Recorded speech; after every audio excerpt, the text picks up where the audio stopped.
Much appreciated, friend. Thanks to you, we can finally move ahead with the dig. I swear, this place is bad enough without having to worry about getting asphyxiated.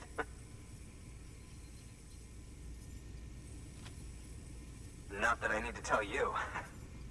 You did it after all, though I can't for the life of me imagine how.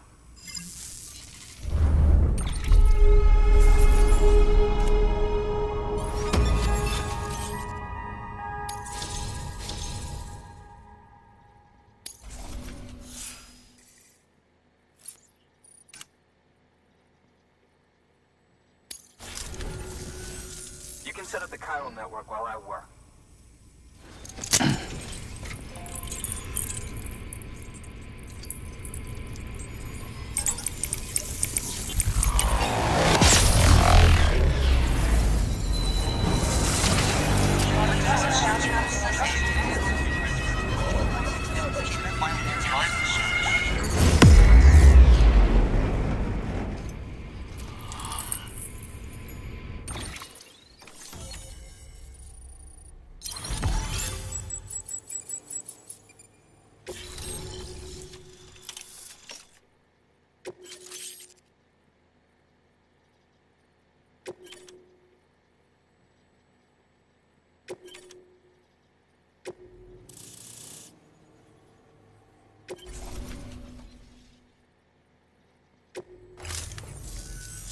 Anyway, as it turns out, Sam Bridges, I have a favor to ask. A local porter was on his way here with something very valuable, but dropped it en route. It's a 200-million-year-old ammonite, which looks, he says, almost as if it were still alive. He apparently stumbled across it in a boulder field, which had previously been hidden beneath a glacier, but that's not the half of it. The man claims this ammonite has an umbilical cord. An umbilical cord. Color me skeptical, but the specimen merits study, and I wasn't about to leave such delicate work to an amateur. So I asked him to carve out the whole surrounding chunk of rock and bring it here to me. Naturally, I wanted to compare it with contemporary specimens in the vicinity, which is why I had him excavate a number of those in addition to the one he told me about. But what does a dumb fuck go and do? He loses the whole shipment. Didn't even have the good sense to mark which container had the ammonite with the umbilical cord. The cargo was supposedly lost in the area to the southwest, where toxic gases have a tendency to build up. Old Mr. Reliable claims his cargo scanner is broken, and there's no way he can recover the shipment. But you could track it down. To protect you against the fumes, I'll provide you with an oxygen mask. Just to be safe. You can pick it up when you accept the order. That fossil could represent an epochal discovery. While there are examples of viviparous fish, an ammonite with an umbilical cord is unheard of. And if it is indeed 200 million years old, it would also correspond with the end Triassic extinction, another one of the big five. Could the umbilical cord be connected to the beach? We must recover that cargo at all costs. It could provide a vital clue to the mechanisms underpinning the Death Stranding. We're so close. So very, very close to grasping the true nature of the phenomenon. Hurry, Sam. We cannot risk that ammonite being lost.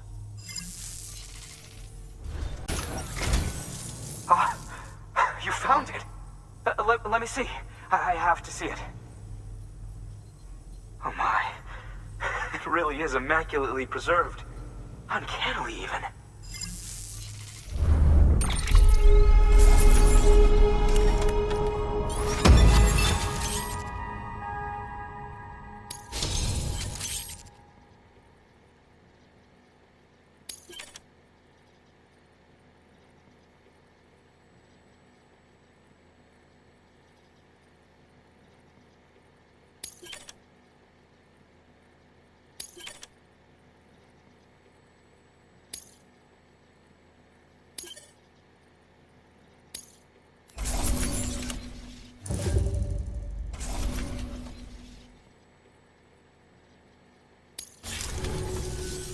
Thanks for bringing in that lost shipment, Sam. And yes, it did indeed include an ammonite with a bona fide umbilical cord attached. I've already sent some images and a preliminary analysis to Heartman via the network. Interestingly, it seems the surrounding strata contain traces of tar. which lines up with one of his theories. Anyway, I know you only just brought this ammonite here, but I'd like you to deliver it to a colleague of mine, an Evo-Devo biologist. Lately, she's taken an interest in the tar, and I think she'd be eager to examine this particular specimen. It's quite remarkable, and that's to your credit. To clarify, she has been studying how the tar may have influenced the development of various organisms. Accordingly, I would ask that you also recover the tar collectors deployed near her shelter, and deliver them along with the ammonite. It would be too dangerous for her to attempt to retrieve them herself, which is why we must impose upon you. By aiding her research, we may yet inch closer to unraveling the secrets of the Death Stranding. We've already made so much progress with the data recovered by the network. With your continued help, I know we can accomplish even more.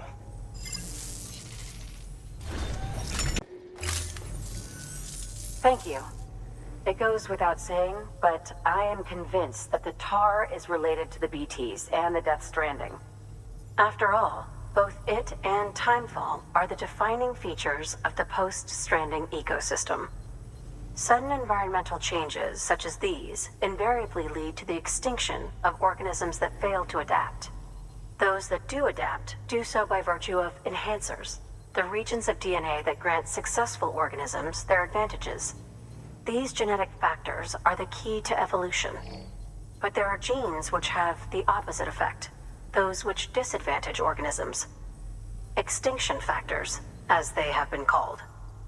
These are the seeds of advancement and obsolescence. Such factors may lie dormant within us all, a choice waiting to be made. For every being since the advent of life itself. If so, then ancient proof may hide deep within the tar. Evidence of these genetic decisions that may aid us in navigating our current crossroads. In any event, thanks to you, I can now study the composition of the tar in greater detail. I'll make sure to share any interesting results with you later. Well done, Sam. You furthered our research into the Death Stranding in ways you cannot imagine. Thank you again for bringing me Mama's body, as well as that ammonite. Speaking of which, my analysis of its umbilical cord is proceeding apace. I've been comparing the data against some of our restored archives. Anyway, would you mind returning to my lab? Preparations are finally complete for the chiral relay integration. If you could collect the necessary materials for the restoration work and bring them here, I would be most grateful.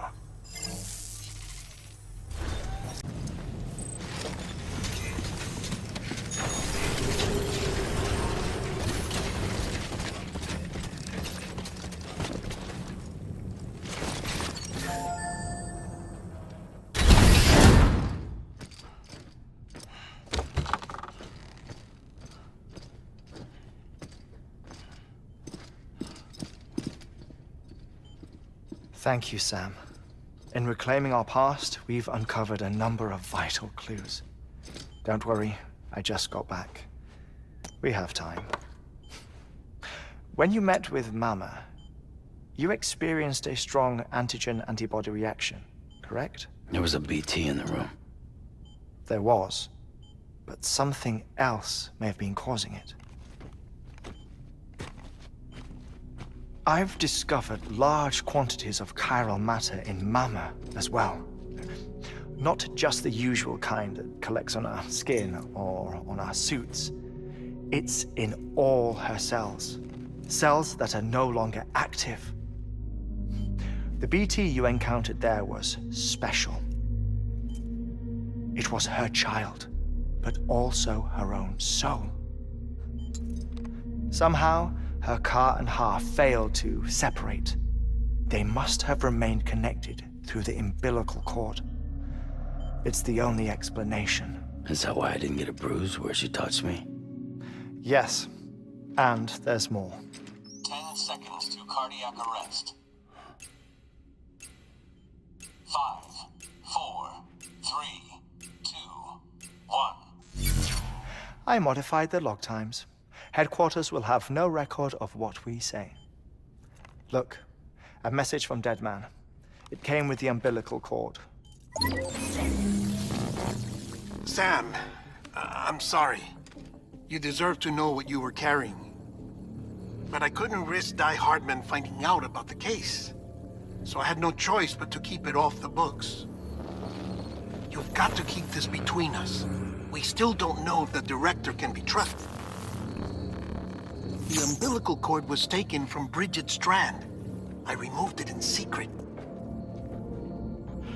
The cord wasn't attached to a fetus. It was outside her body. She asked me to take care of it. Said it was the key to unlocking the Death Stranding. But she insisted that I never tell the director. The cord shows no sign of decomposition or necrotization. Almost as if it's frozen in time. I thought Heartman might be able to make sense of it. So I had it hidden with your cargo at Mountain Knot City.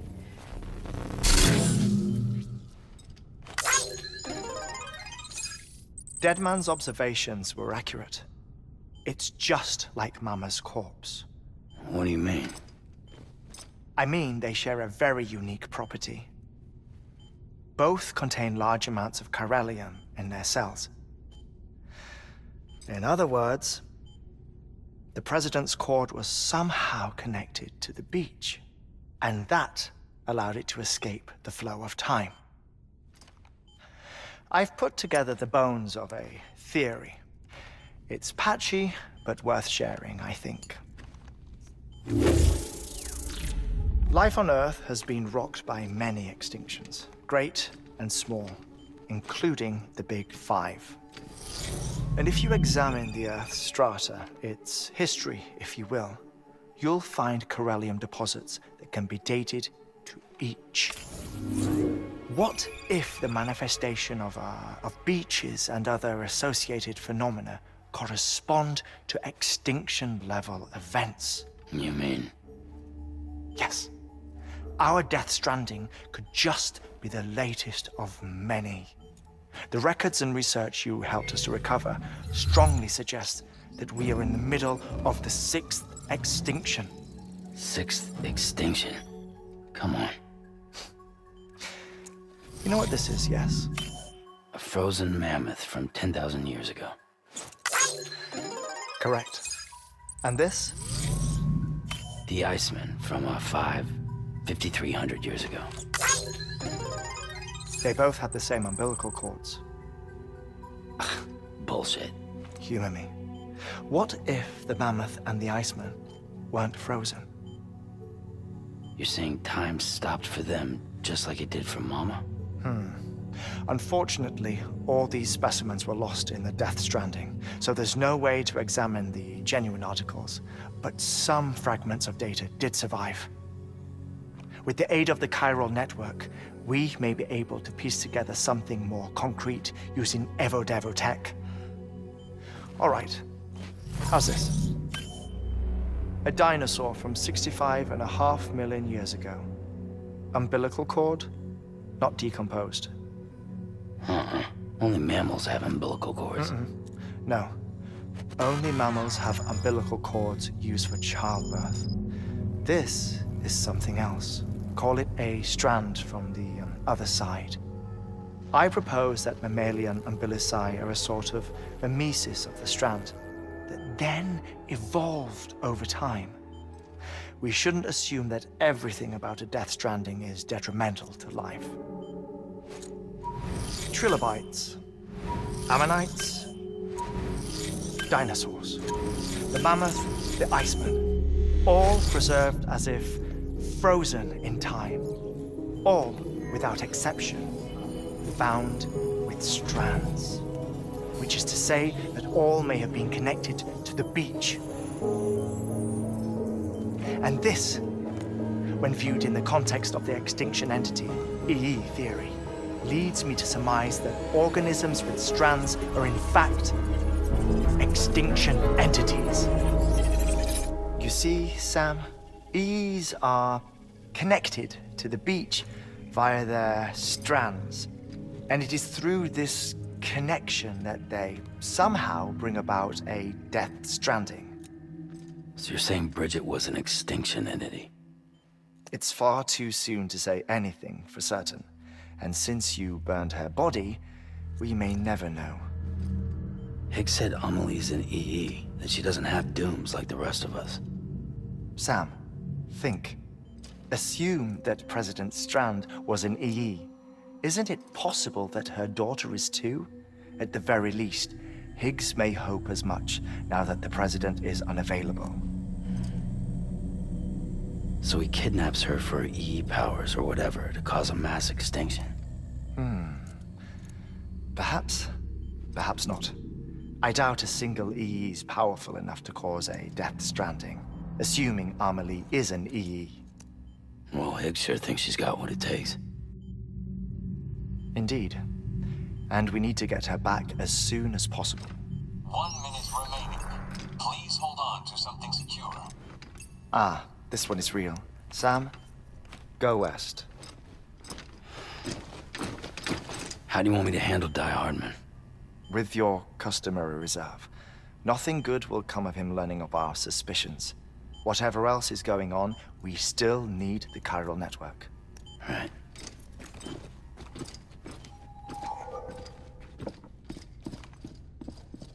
Activating lab security measures.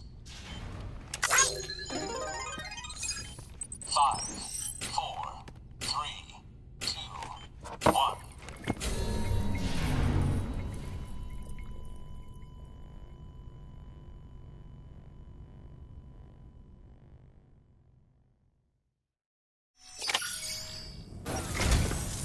It's time, Sam. When you're ready, proceed to the shore of the tar belt and begin work on the chiral relay. Once it's ready, use the Cupid to bring it online. The necessary materials are prepped for you. Supplies are limited, so handle them with care. You'll be carrying a lot, too. All things considered, this might be one of your hardest runs to date. Heartman knows more about the site than I do, so he'll take it from here. It's about time for his wake-up call anyway. Administering shock. Stand clear.